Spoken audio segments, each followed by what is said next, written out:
ललिता चुप हो गई, लेकिन उसकी आंखों में एक पुराना दर्द था, मानो उसने यह सवाल पहले भी किसी और जन्म में पूछा हो। जब ललिता 13 साल की हो गई तो एक दिन वह यमुना तट के पास बैठकर बांसुरी बजा रही थी कि तभी अचानक उसकी बांसुरी से अलग धुन निकलने लगी। वही धुन जो श्री कृष्ण उनके सपनों में आकर बजाया करते थे। अचानक वहां की जमीन थोड़ी सी फटी और एक मूर्ति सी दिखाई दी। ललिता ने उस मूर्ति को निकाला।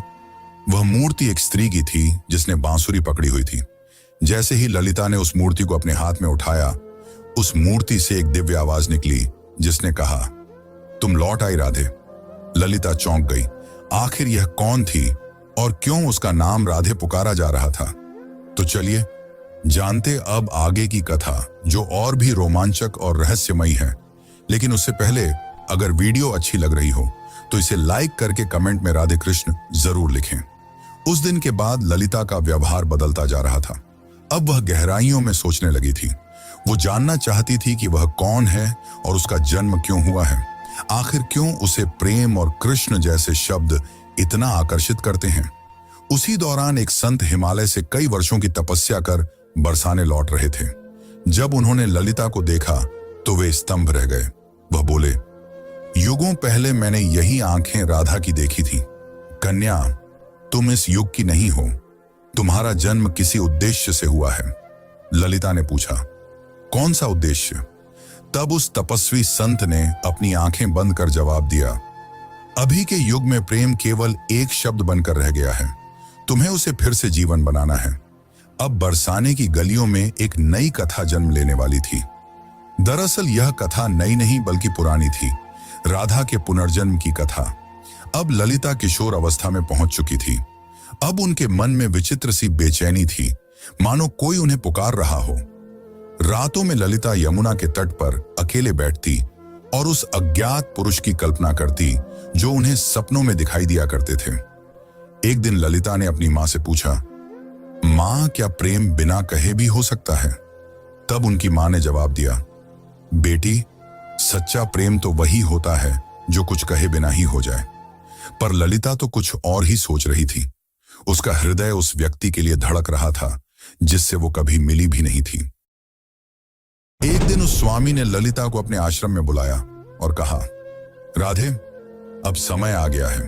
कृष्ण इस युग में जन्म ले चुके हैं, पर इस युग में उन्होंने एक ब्राह्मण के रूप में जन्म लिया है और तुम्हें उन्हें ढूंढना पड़ेगा। यह सुनकर ललिता खुशी के मारे झूमने लगी, क्योंकि जिस पल का उसे इंतजार था वो आने वाला था। पर एक समस्या थी, ललिता श्री कृष्ण को पहचानेंगी कैसे?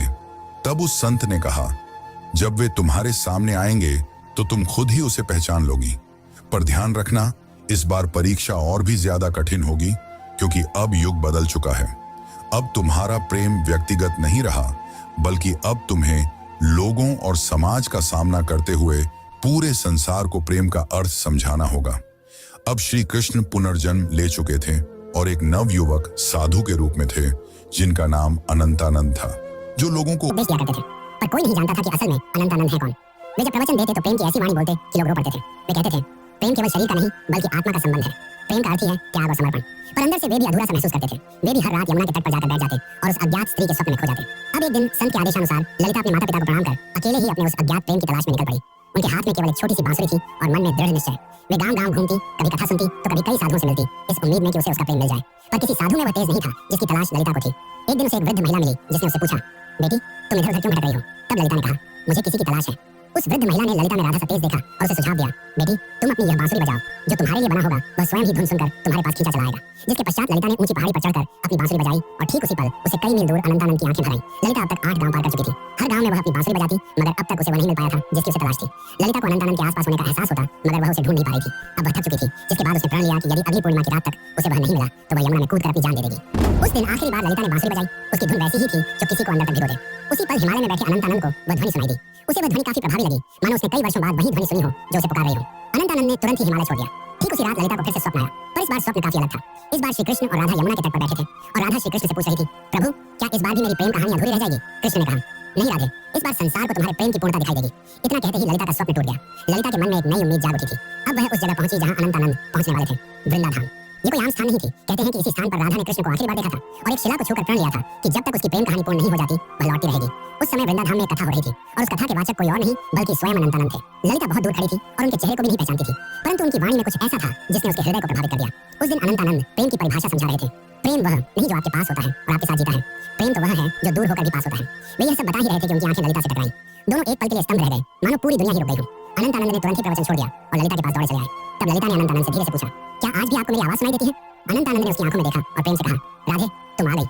पल काफी मनमोहक था, पूरा संसार थमा हुआ था, लेकिन यह अंत नहीं था। असली कहानी तो अब शुरू होने वाली थी। अचानक मौसम खराब होने लगा और बादल काले पड़ गए और तभी वहां एक साधु कुरंगनाथ प्रकट हुए जो नहीं चाहते थे कि राधा और कृष्ण फिर से मिले, क्योंकि उसे ऐसा लगता था कि अगर राधा और कृष्ण फिर से मिल गए तो प्रेम को धर्म से ऊपर का स्थान मिल जाएगा जो कि समाज की जड़ता को तोड़ डालेगा। कुरंगनाथ ने कहा, तुम्हारा प्रेम आज के युग के नियमों के विरुद्ध है।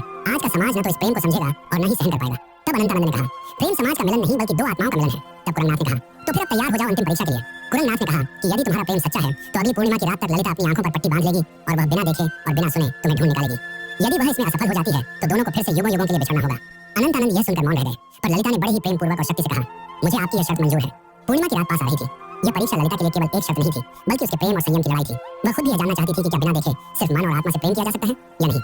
अब उसने अपने नेत्रों पर पट्टी बांध ली और कसम खाई कि वह अब किसी को नहीं देखेगी जब तक उसकी आत्मा उसे स्वयं श्री कृष्ण को न दिखा दे। लोगों ने जब उसे ऐसा करते देखा तो वे उसका मजाक उड़ाने लगे कि आजकल की कन्याओं को तो सिर्फ नाटक करना आता है, लेकिन कुछ ऐसे भी थे जिन्होंने उसके इस प्रयास की तारीफ की और उसे हिम्मत दी और बोले, हे राधे तुम इस युग में जरूर प्रेम को जीत दिलाओगी। उधर दूसरी ओर अनंतानंद एक सुनसान गुफा में ध्यान मग्न बैठे थे। वे केवल एक ही शब्द दोहरा रहे थे, राधे। वे न कुछ खा रहे थे न पी रहे थे। उनके शिष्य इस दृश्य को देखकर घबरा गए और बोले, गुरुदेव यदि ऐसे ही चलता रहा तो आप जीवित नहीं बचेंगे। तब अनंतानंद ने मुस्कुराते हुए उत्तर दिया, मेरे प्राण तो केवल राधे में बसते हैं। इतना कहकर उन्होंने अपने शिष्यों को आदेश दिया कि यदि ललिता उनके बारे में पूछे तो उसे न उनका चेहरा बताया जाए न ही उस स्थान का पता दिया जाए जहाँ वे ध्यान कर रहे हैं। वे भी जानना चाहते थे कि क्या इस युग में भी राधा केवल अपनी आत्मा की पुकार से उन्हें ढूंढ पाएगी। इधर ललिता अपनी आंखों पर पट्टी बांधे गांव गांव भटक रही थी। वह अनेक साधुओं से मिलती और पूछती, क्या आप अनंतानंद हैं? पर उसे कुछ हासिल नहीं हो रहा था। कुछ साधुओं ने तो यहाँ तक झूठ बोलने की कोशिश की कि मैं ही अनंतानंद हूँ, पर ललिता का हृदय उन्हें पहचान जाता।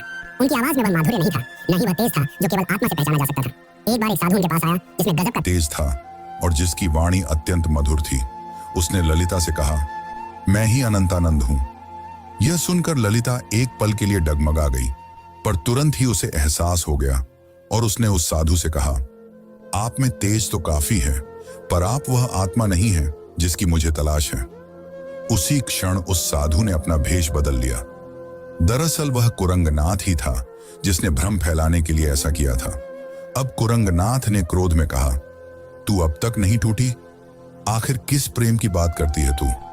इतना सुनकर ललिता ने कहा, मेरा प्रेम इस युग के बंधनों से मुक्त है जिसे शब्दों में समझाना असंभव है। इतना सुनकर कुरंगनाथ वहां से चला गया। अब ललिता उस गुफा के पास पहुंच चुकी थी जहां अनंतानंद ध्यान मग्न थे। ललिता धीरे धीरे गुफा के अंदर गई और अंत में उसे वहां किसी के होने का आभास हुआ जिससे दिव्य तेज निकल रहा था। ललिता ने उन्हें पहचान लिया और उनके पास जाकर अपनी बांसुरी उनके पैरों में रख दी और कहा, मैं आपको देख नहीं सकती पर मेरा हृदय काफी जोर से धड़क रहा है। क्या आप वही हैं जिनकी मुझे तलाश है? अनंतानंद ने बांसुरी उठाई और उसे बजाया, वही धुन जो ललिता को यमुना तट और अपने सपनों में सुनाई देती थी। फिर अनंतानंद ने उसकी पट्टी खोली और कहा, राधे इस बार भी तुमने मुझे तन से नहीं केवल अपने मन और आत्मा से पहचान लिया। वे दोनों रो पड़े। उनकी आंखों में कई सालों की थकान थी जो अब मिट रही थी। तभी वहां एक साधु आए और उन्होंने कहा, राधा और कृष्ण, तुम्हारा प्रेम संपूर्ण तभी माना जाएगा जब यह समाज इसे स्वीकार करेगा। जब इस समाज के सामने तुम्हारा प्रेम सत्य और पवित्र सिद्ध हो जाएगा तभी तुम्हारा मिलन सफल होगा। राधा ने कहा, प्रेम तो किसी समाज के बंधन से मुक्त होता है, उसे किसी के प्रमाण की जरूरत नहीं। लेकिन तभी अनंतानंद ने उसे समझाते हुए कहा, राधे अब युग बदल गया है, अब यह समाज प्रेम की परिभाषा भूल चुका है। इतना कहकर अनंतानंद ने उस साधु से पूछा, आप ही बताइए कि हमें क्या करना होगा? उस साधु ने कहा, तुम्हें इस राज्य की राजसभा में सभी के सामने अपने प्रेम को स्वीकारना होगा। तुम्हें वहां राजा, पंडित और प्रजा सभी को यह बतलाना होगा कि एक ब्रह्मचर्य साधु और एक साध्वी भी प्रेम के बंधन में बंध कर धर्म के मार्ग पर चल सकते हैं। अगले दिन वे दोनों राजसभा में उपस्थित हुए। राजा ने कहा, हम यह क्या सुन रहे हैं कि एक साधु ने ब्रह्मचर्य को तोड़ा है? इतना सुनकर अनंतानंद ने उत्तर दिया, महाराज मैंने कोई नियम नहीं तोड़ा, मैंने तो केवल अपने प्रेम को अपनाया है। तब अनंतानंद ने प्रेम को समझाते हुए कहा, प्रेम कोई काम वासना नहीं है, प्रेम तो आत्मा का मिलन है। जब आज से कई युग पहले राधा और कृष्ण ने प्रेम किया था, तब भी समाज ने यही कहा था। और जब वे जीवन भर समाज के कारण एक दूसरे से अलग रहे, फिर भी समाज चुप रहा। इतना कहते ही ललिता भी आगे बढ़कर बोली, मैंने केवल इन्हें तन से नहीं चाहा, बल्कि मन से भी चाहा है। और अपने प्रेम को साबित करने के लिए मैंने कड़ी परीक्षा भी दी है। और इसी दौरान ललिता ने कुरंगनाथ की वह कठिन परीक्षा के बारे में सबको बताया। इतना सुनकर राजा और सभा मौन रह गए। को राजा के फैसले का इंतजार था। राजा ने कहा, जब मैं छोटा था तब मेरी माँ मुझे राधा और कृष्ण की अमर प्रेम कहानी सुनाया करती थी। और जब मैं उनसे पूछता कि आखिर उन्होंने विवाह क्यों नहीं किया, तो मेरी माता चुप रह जाती। आज जाकर मुझे यह बात समझ में आ रही है कि विवाह तो समाज का नियम है, पर प्रेम आत्मा का। इसीलिए मैं इस प्रेम को स्वीकार करता हूं। तब से प्रेम की एक नई परिभाषा लिखी गई और कई युगों पश्चात राधा और कृष्ण का मिलन फिर से संपूर्ण रूप से हो पाया। दोस्तों, अब हमारी कथा यहीं पर समाप्त होती है, लेकिन अगर आपको यह कथा अच्छी लगी हो तो कृपया करके वीडियो को लाइक करें और चैनल को सब्सक्राइब कर लें। यह आपके लिए तो एक पल का काम है, पर इससे हमारी काफी मदद हो जाती है। धन्यवाद। आज से करीब 5000 साल पहले समुद्र के बीच बसी थी एक भव्य नगरी, जहां बड़े बड़े 9 लाख से भी ज्यादा महल थे, जिसमें हीरे और सोने के साथ ही 7 और भी कई अमूल्य रत्नों से कारीगरी की गई थी।